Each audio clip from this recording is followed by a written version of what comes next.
I want to start with a story. Shortly after my parents were married, they moved to the West Coast, both leaving behind big families who farmed in the prairies. They started life over out west. A central feature of their lives was a vibrant and warm church community of a central Vancouver thoroughfare.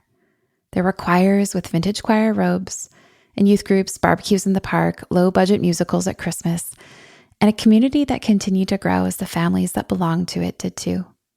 A new building was built by a local developer with the pulpit at the very center of the building, a signal to the church of what mattered most to them, the Word of God. When I reflect back on my growing up years, this church is a central feature in my narrative. I never knew a time without it. Because my parents had left their families, this community was in a sense the most tangible expression of extended family that we had. At birthdays and Christmases, it was their cards and gifts that filled our home. Their poppy seed cake for dessert midweek that anchored us in place until we saw each other again next week.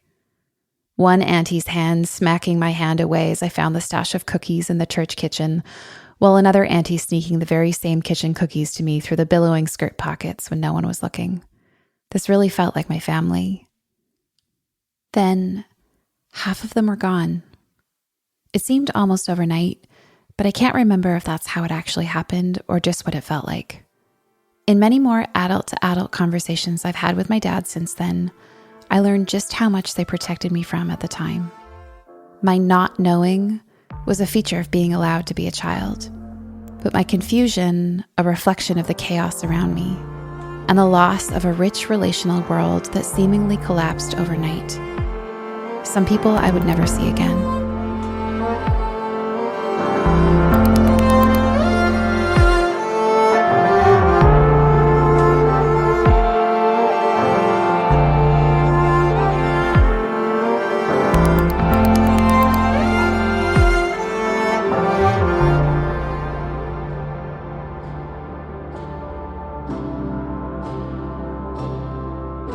Came to mind for me was this image of trudging through mud. That's what spiritual trauma means for me. It's one of those things that it's very hard to explain because it doesn't feel tangible like a lot of emotional hurt or abuse. It doesn't feel like you can necessarily grab a hold to it, but it feels just as real. Well, I know that it's pervasive. That's the first thing that comes to my mind.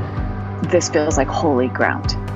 There's always a sense of fear and trembling for me in talking about it. And I don't know why that is. I think it's because of the space that I've honored with clients, spaces in my own life. This is spiritual trauma cuts to the core of who we are. And it's deep. It's not something to take lightly. I'm going to go with what my body's doing. When I hear the word spiritual trauma, my heart instantly goes a little bit faster and I cross my arms, which is like a bracing posture. I think my body says this is something that is painful and damaging and has a physical response to it. Well, I think there's a lot. The church has been complicit and initiated a lot of oppression and violence, and that has caused trauma in a lot of people. This is going back 1,400 years at least. You can sell fear in a church. You can also sell the solution to that fear.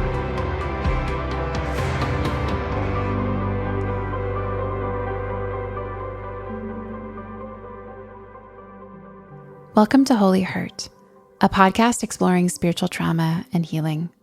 My name is Dr. Hilary McBride, and in this series, we'll explore what spiritual trauma is, how it impacts us, and what paths towards healing might look like. I'll share research and clinical experience and engage with other mental health professionals and those with lived experience of spiritual trauma. The series is meant to be an informed and gentle invitation towards learning and healing, designed specifically for those of you who have experience with various kinds of spiritual trauma. But if you simply want to learn more about spiritual trauma, this podcast will help you consider how you can help build healthier communities and love those around you with more compassion and wisdom.